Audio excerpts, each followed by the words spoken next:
আমি ইঞ্জিনিয়ার লিটন মিয়া বলছি, নিকনেম লিটন সরকার। আজকে আমি 1945 সাল থেকে বর্তমান পর্যন্ত যে কয়জন জাতিসংঘের মহাসচিব হয়েছেন এবং তাদের দেশের নাম আলোচনা করব। প্রথম জাতিসংঘের মহাসচিব ক্রিগ ভ্যালি, উনি নরওয়ের নাগরিক। দ্বিতীয় জাতিসংঘের মহাসচিব হলেন ডেগ হ্যামারশোল্ড, তিনি সুইডেনের নাগরিক।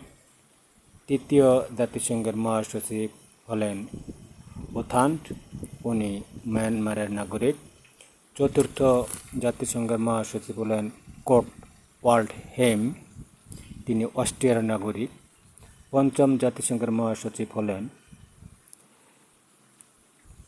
জেভিয়ার পেরেজ দি কুয়েলার, উনি পেরুর নাগরিক। ষষ্ঠ জাতিসংঘের মহাসচিব হলেন ডক্টর বুট্রোস গালি, উনি মিশরের নাগরিক। সপ্তম জাতিসংঘের মহাসচিব হলেন কোফি আনান, উনি ঘানার নাগরিক। অষ্টম জাতিসংঘের মহাসচিব হলেন বান কি মুন, উনি দক্ষিণ কোরিয়ার নাগরিক।